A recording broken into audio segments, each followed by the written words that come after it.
Hello বন্ধুরা, পৃথিবী প্রযুক্তিগতভাবে যতই এগিয়ে যাক না কেন, কিন্তু একবার যদি প্রকৃতি রুদ্ররূপ ধারণ করে, তবে প্রকৃতির কাছে এই আধুনিক তথ্য প্রযুক্তি কিছুই না। উদাহরণ হিসেবে আমরা করোনা মহামারীকেই ধরতে পারি, কারণ পৃথিবী এতটা তথ্য প্রযুক্তিগতভাবে উন্নত হওয়ার পরও আজ পর্যন্ত কোনো দেশ করোনাকে ঠিকভাবে প্রতিরোধ করতে পারছে না। কিন্তু এটা শুধুমাত্র একটি ভাইরাস ছিল। আপনারা জানলে অবাক হবেন যে প্রকৃতি মাঝে মধ্যে এমন ভয়ানক রূপ ধারণ করে যে মুহূর্তের মধ্যেই সবকিছু তছনছ হয়ে যায়। আর এগুলো কেন কিভাবে হয় সেটা জানতে হলে আজকের ভিডিওটি সম্পূর্ণ দেখুন, কারণ মায়াজালের আজকের এপিসোডে আমরা দেখতে চলেছি প্রকৃতির এমন কিছু অবিশ্বাস্য চিত্র যা দেখলে আপনাদের মনে হবে যে এগুলো আমাদের পৃথিবীর কোনো জায়গা নয়, এগুলো নিশ্চয়ই বহির্বিশ্বের অন্য কোনো জায়গার দৃশ্য। ভিডিওটি সম্পূর্ণ দেখার অনুরোধ রইল। তো স্বাগতম আপনাকে মায়াজালের আরও একটি নতুন এপিসোডে। Fish rain. আপনারা হয়তো ভাবতে পারেন মাছের বৃষ্টি এটি একটি স্বাভাবিক ঘটনা, এটা মাঝে মধ্যে অনেক এলাকাতেই হয়ে থাকে। কিন্তু আপনাদেরকে এখন যে এলাকা সম্পর্কে জানাতে যাচ্ছি সেই এলাকাতে একবার নয়, বরং নিয়মিত সেখানে মাছের বৃষ্টি হয়ে থাকে। হ্যাঁ বন্ধুরা, মেক্সিকোতে এমন একটি অদ্ভুত জায়গা আছে যেখানে প্রায়ই মাছের বৃষ্টি হয়ে থাকে। গত 100 বছর ধরে এখানে প্রতি বছরই মাছের বৃষ্টি হয়ে থাকে। স্থানীয় মানুষদের মিত অনুযায়ী 18 শতাব্দীতে এখানে বেশ দুর্ভিক্ষ দেখা দেয়, আর একজন পাদ্রী 3 দিন ধরে এখানে এসে প্রার্থনা করেছিল। আর এরপর থেকেই এখানে রহস্যজনকভাবে মাছের বৃষ্টি হতে শুরু করে। কিন্তু এক্সপার্টরা মনে করে এটা সম্পূর্ণ ভিন্ন কারণে হয়ে থাকে, আর তা হলো সমুদ্রে সৃষ্ট টর্নেডো। সমুদ্রে যখন কোনো টর্নেডোর সৃষ্টি হয়, সেই টর্নেডো সমুদ্রের উপরিভাগ থেকে মাছ তুলে এই এলাকাতে এনে ফেলে। আর এই বৈজ্ঞানিক ঘটনাকেই স্থানীয়রা অলৌকিক মনে করে। তবে এরপরও বেশ কয়েকটি প্রশ্ন থেকেই যায়, আর তা হলো কেন এই মাছের বৃষ্টি সমুদ্র থেকে 200 কিলোমিটার দূরবর্তী এই এলাকাতেই হতে হবে, আর কেনই বা কাঁকড়া সহ অন্যান্য সামুদ্রিক প্রাণী এই বৃষ্টির সাথে ঝরে পড়ে না। টেম্বল উইল কভার ভিক্টরভিলে। 2018 সালের এপ্রিল মাসে হঠাৎ করেই টেম্বল উইল নামক এই ধরনের বৃক্ষের মৃত অংশ এভাবে গোলাকার হয়ে লস অ্যাঞ্জেলেসের বেশ কয়েকটি শহরকে আবৃত করে ফেলে। এটা দেখতে বেশ অদ্ভুত ছিল। এলাকাবাসী প্রথমে এগুলোকে দেখে বেশ ভয় পেয়ে গিয়েছিল। এগুলো পুরো শহরের 150টি বাড়িঘর, রাস্তা সহ বেশ কয়েকটি প্রতিষ্ঠানকেও ঘিরে ফেলেছিল। পরবর্তীতে স্থানীয়রা এবং সিটি কর্পোরেশনের লোকজন মিলে দীর্ঘ সময় ধরে এগুলোকে পরিষ্কার করেছিল। তবে এটার কারণ ছিল বেশ অবাক করার মতো, আর তা সাউথ ক্যালিফোর্নিয়ার তীব্র বাতাস। ক্যালিফোর্নিয়ায় অবস্থিত এই জায়গাতে এই বৃক্ষগুলো সূর্যের তাপের কারণে মরে গিয়েছিল, আর ঠিক তখন তীব্র বাতাসের কারণে এগুলো গোলাকার হয়ে সামনের দিকে এগুতে থাকে। আর এভাবেই এগুলো এগোতে এগোতে এদের শেষ গন্তব্য হয় এই জায়গাটি। আর তাই এখানে এমন অদ্ভুত দৃশ্য দেখা গিয়েছিল। লেট ল্যাট্রন। বলা হয়ে থাকে তানজানিয়ায় এমন একটি ঝিল আছে যে ঝিলের উপর দিয়ে কোনো পাখি উড়ে যেতে চাইলে সেই ঝিল সেই পাখিকে পাথরে পরিণত করে ফেলে। শুনতে অদ্ভুত মনে হলেও বাস্তবে এমনটাই ঘটে। আর এই ঝিলের নাম ল্যাট্রন। এই অদ্ভুত জায়গাটিতে গেলে এই ধরনের অসংখ্য পাখির স্ট্যাচু দেখতে পাওয়া যায়, যেগুলো কিনা একসময় প্রাণবন্ত পাখি ছিল, কিন্তু এগুলো এখন স্ট্যাচুতে পরিণত হয়েছে।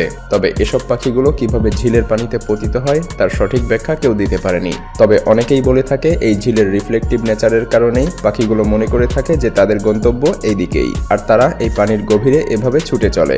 আর এই পানিতে বিপুল পরিমাণ সোডা এবং লবণ আছে, আর তাই এই পাখির ডেড বডি স্ট্যাচুতে পরিণত হয়ে যায়। সত্যি বলতে এটা একটা রহস্যময় ঝিল। ব্লব জেলি রেইন। বন্ধুরা, আপনারা কি কখনো শুনেছেন যে বৃষ্টির সময় এমন কিছু পদার্থ পতিত হয় যেগুলো স্পর্শ করলেই মানুষ বিভিন্ন রকম অসুখে ভুগতে থাকে, যেমন জ্বর, সর্দি, কাশি এগুলো। আর কুকুর, বিড়াল বা এই প্রজাতির কোনো প্রাণী যদি এগুলোকে স্পর্শ করে তবে সেই প্রাণী মারা যায়। শুনতে অবিশ্বাস্য মনে হলেও এটাই সত্যি।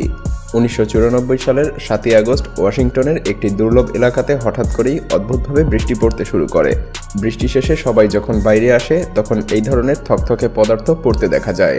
সবাই সেগুলোকে বিভিন্নভাবে স্পর্শ করতে থাকে। যারা এগুলোকে স্পর্শ করেছিল সবাই অসুস্থ হয়ে গিয়েছিল। 20 বর্গমাইল এলাকাতে 3 সপ্তাহে 7 বার এই ধরনের অদ্ভুত বৃষ্টিপাত হয়েছিল, যা এলাকাবাসীকে বেশ চিন্তিত করে ফেলেছিল। গবেষকেরা মনে করেন এই অদ্ভুত পদার্থের মধ্যে মানুষের হোয়াইট ব্লাড সেলস এবং অদ্ভুত কিছু ব্যাকটেরিয়া ছিল, আর এগুলো থাকার কারণেই মানুষ এগুলো স্পর্শ করার কারণে বিভিন্ন রকম রোগে আক্রান্ত হয়ে পড়েছিল। তবে এটার আসল রহস্য এখন পর্যন্ত জানা যায়নি। নরওয়েগিয়ান ডেথ হ্যারিংস। 2012 সালে নরওয়ের নর্থ সমুদ্র উপকূলে হঠাৎ করেই 20 টন হেরিং মাছ এভাবে উপকূলে মরে পড়ে থাকতে দেখা যায়। এটা দেখে স্থানীয়রা নিজেদের চোখকেই বিশ্বাস করতে পারছিল না। সবচাইতে অবিশ্বাস্য ঘটনা তখন ঘটে যখন হঠাৎ করেই রাতারাতি এত বিপুল সংখ্যক মাছ এই উপকূল থেকে গায়েব হয়ে যায়। এটা কেন কিভাবে হয়েছিল সেটা এখন পর্যন্ত রহস্য।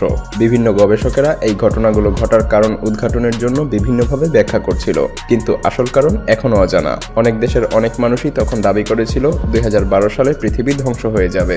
এতে করে অনেকেই আতঙ্কিত হয়ে পড়েছিল, আর এই অদ্ভুত ঘটনাটি এই আতঙ্কের পরিমাণ আরো বৃদ্ধি করে দিয়েছিল। সবাই ভাবতে শুরু করে 2012 সালের পৃথিবী ধ্বংসের বিনাশ এই বুঝি শুরু হলো, কিন্তু এখন তো 2020 চলছে। কিন্তু তারপরও এই রহস্য আজও রহস্য হয়েই আছে। আর্থ পিরামিড। আমাদের পৃথিবীতে এমন কিছু জায়গা রয়েছে যেগুলো দেখলে আপনাদের মনে হবে এগুলো আমাদের পৃথিবীর কোনো জায়গা নয়, এগুলো হয়তোবা অন্য কোনো গ্রহের অদ্ভুত কোনো স্থান। আপনারা যে জায়গাটি দেখতে পাচ্ছেন এটিও এমনই একটি জায়গা। এগুলো পিরামিড, কিন্তু এগুলো মানবসৃষ্ট কোনো পিরামিড নয়। এগুলো রহস্যজনকভাবে প্রাকৃতিক উপায়ে সৃষ্টি হয়েছে। আপনারা যে সরু সরু পিরামিড দেখতে পাচ্ছেন এগুলো সৃষ্টি হয়েছে তীব্র বাতাস এবং বৃষ্টির কারণে। কিভাবে সেটা বলছি। এগুলো প্রথমে সমতল ভূমি ছিল, আর এগুলোর উপরে বিভিন্নভাবে পাথর ছড়িয়ে থাকতো। যখন তীব্র বাতাস এবং বৃষ্টি হতো তখন ঝরঝরে মাটিগুলো গলে নিচে পড়ে যেত, আর এই পাথরের কারণে পাথরের ঠিক নিচে বৃষ্টির পানি পড়তে পারতো না, তাই আশেপাশের সমস্ত ঝরঝরে মাটি ঝরে নিচে পড়ে যেত। আর এভাবেই পাথরটিকে নিয়ে সরু হয়ে এগুলো পিরামিডের মতো করে দাঁড়িয়ে আছে। কিন্তু তারপরও এগুলো বেশ রহস্যজনক। Two ocean meet but not mix.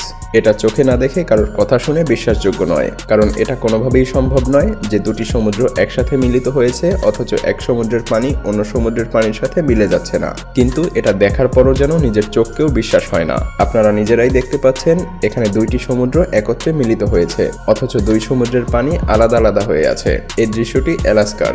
এখানে একটি সমুদ্রের পানি গ্লেসিয়ার থেকে নির্গত হয়, তাই এই পানির রং হালকা নীল, আর দ্বিতীয় সমুদ্রের পানির রং গাঢ় নীল। অথচ দেখুন এই দুই সমুদ্রের পানি একে অপরের সাথে মিশে না গিয়ে আলাদা আলাদা রং নিয়ে দুই ভাগে বিভক্ত হয়ে আছে।